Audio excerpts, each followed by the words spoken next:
and a very good evening to you. You're watching News 9. I'm Pratibha. United States and the Taliban have signed a historic peace agreement. Afghanistan is likely to release 5,000 prisoners of the armed group as per the deal. The peace deal is likely to foresee a full withdrawal of the US troops from Afghanistan within 14 months. A joint agreement between the Afghan government, diplomats from Afghanistan, United States, India, Pakistan and other members of the United Nations gathered alongside the Taliban representatives in Doha.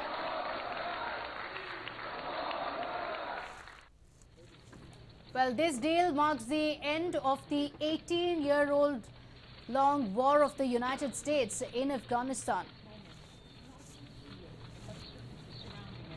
So let's take a look at what this peace deal would mean. To begin with, it would mean the reduction of US forces in Afghanistan. The United States has confirmed that there would be a reduction of US forces in Afghanistan. There would be a formal dialogue between Taliban and Afghanistan's political parties as well.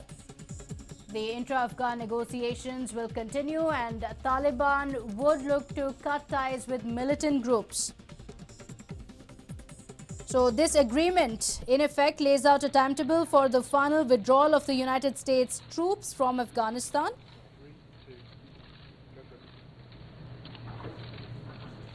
The US Secretary of State Pompeo signed the deal in Doha, after which he also addressed the media. I then asked Ambassador Khalilzad to serve as our lead negotiator to gauge the Taliban's sincerity. The agreement that we will sign today is the true test of this effort. We will closely watch the Taliban's compliance with their commitments and calibrate the pace of our withdrawal to their actions.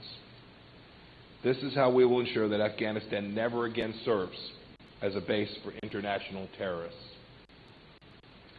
The negotiation process in Doha, with all of its twists and turns, Tamim for Qatar's invaluable role as host for these historic talks. His unstinting support and yours, Mr. Foreign Minister, supported both sides in helping to reach this momentous day. The United States and the Taliban have endured decades of hostility and mistrust. Previous talks have faltered. This effort only became real for the United States when the Taliban signaled interest in pursuing peace and ending their relationship with al-Qaeda and other foreign terrorist groups. Well, this signing of the agreement follows after more than a year of negotiations that have been going on between the United States and Taliban. It's a historic peace deal that has been signed, although there are a few challenges that still remain. Joining us over the phone line now is Air Marshal B.K. Murli, defense expert, joining us over the phone line. Many thanks for joining us, Air Marshal. How do you look at this deal that has been signed between the United States and Taliban after almost a year of negotiations? Yeah, Pratibha, good evening. In fact, it's really historic occurred. This, the war between America and the Taliban started in 2001. It's like the last 17 months in the Qatar offices of Taliban, this negotiations were going on. And at some point in time, there was also a breakdown of the negotiations, but then it commenced again. And today they are about to, sign the historic accord. This actually this I'm sure will bring, everlasting peace in Afghanistan. More than anything, there are more than 20,000 troops, the NATO troops in Afghanistan, and this will pave the way for all the American troops, that's about 8,000 to 10,000 in size, to return to their homeland after a very, very, really, torturous war and, conditions in Afghanistan. And then another thing is, this is important to us because we have an observer in, Doha today. Our ambassador to Qatar, Mr. Kumaran, is there. Right. Harshvardhan Singla has gone to Kabul to express the solidarity with the deal. So in many ways, I think it's a very historic accord. Absolutely. And, the war has also cost about $2 trillion to the United States. It took the life of thousands of American soldiers as well. So it's going to be a landmark deal for the United States as well. But still, questions continue to be raised on whether Taliban can be trusted at all. Now, that is actually a $64 million question which everyone is asking. In fact, you see, the biggest issue is now the Taliban rejected Hamid Karzai's government some time ago. Today it has also rejected Ashraf Ghani's government in Afghanistan. Now, when the deal happens and if the peace is to return to Afghanistan, the very first thing for Taliban to do is accept the government which is in power, and which may be quite difficult for them. Secondly, 40% of the land area of Afghanistan is controlled by Taliban. And most unfortunately, there is, a problem between the Taliban and Pakistan near the Afghan border, and it is known as the Durand Line problem. You see, a large majority of Taliban refugees stay on the Durand Line. So there is a need for Taliban to accept all this all around. Their relations with, Pakistan, then their relations with India, then accepting Ashraf Ghani's government and making sure that there is no violence. Even though it says that Pakistan has ordered all its troops to reduce the violence, and I believe 80% of reduction has already happened. Now, will this actually continue?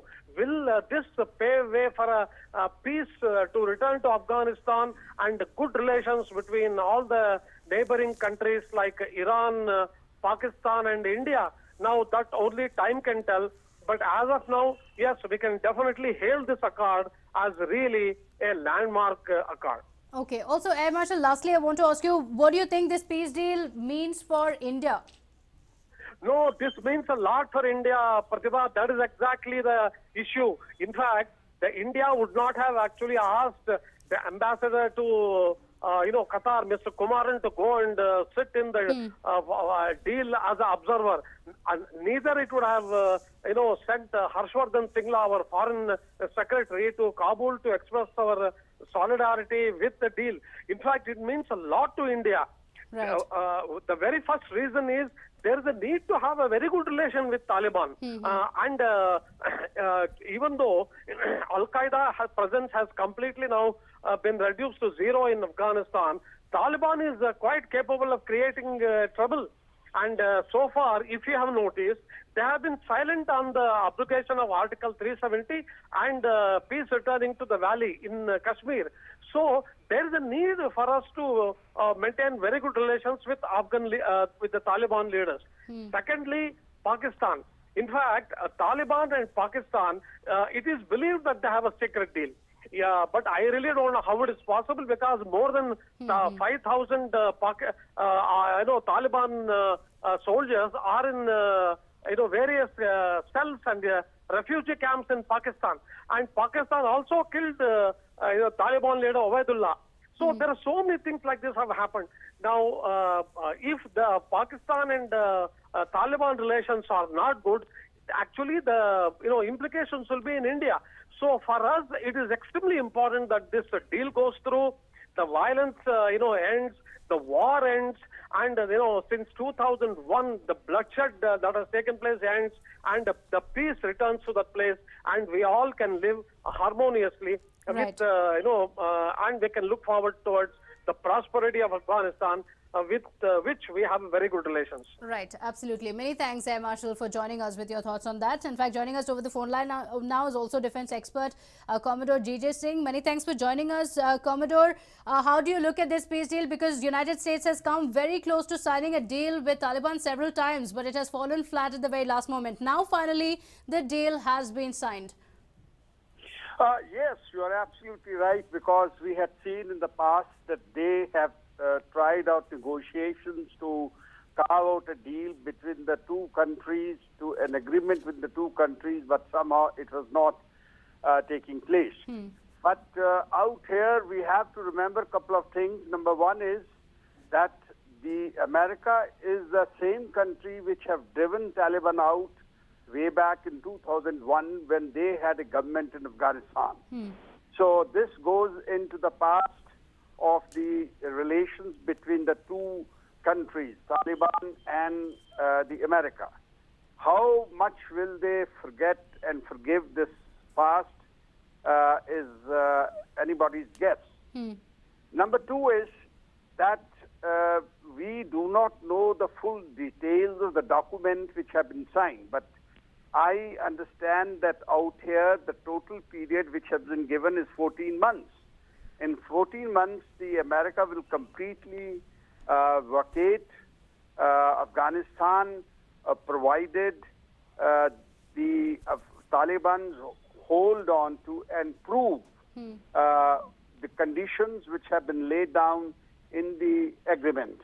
Now, the conditions which are there is on the part of America is that few that I know of is that they will completely withdraw all their military personnel, equipment, diplomatic corps, other supporting personnel to the military, and totally, draw out of Afghanistan.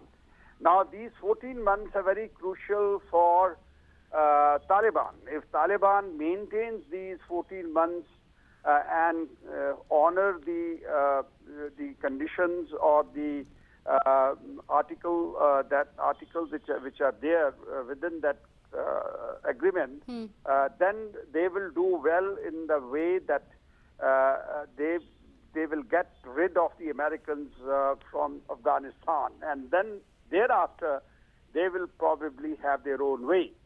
Thirdly, the thing is that this particular agreement between the two is going to affect the region. Taliban and Pakistan are very good friends. They are trained by Pakistan military, equipped, weaponized. Quite a number of Taliban also in these groups and in these what you call terrorist groups, and this will come as a impact. It will cause an impact on the Indian military challenges, because the military challenges, as far as we are concerned, will rise because Pakistan will continue to maintain the course of their anti-India propaganda, anti-India activities in Kashmir. Right. And they will continue to have their so-called terror strikes. Maybe they will be coming forth in more intensity in the times to come once Taliban is in control of Afghanistan. Right. Now, Taliban and Afghanistan government is also not, that close to each other. The number of people, the main people of Afghanistan, have they been taken, included into the agreement? Whether their peace and security has been ensured or not is not known to me as yet, because I haven't gone through the document. And at the same time, we must remember that we had experience earlier with Taliban when we had to release their 5 terrorist groups, including Jaish-e-Mohammed chief, Masood Azhar, when they hijacked our airliner, and we had very unpleasant relations with Taliban. It is, in my opinion, if I make the whole thing short, this is a conditional agreement.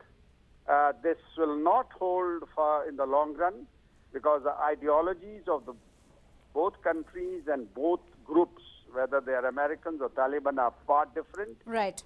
They have different frame of mind, frame of psyche. So it's going to be difficult to maintain. So the key takeaway being that this is going to be a conditional agreement.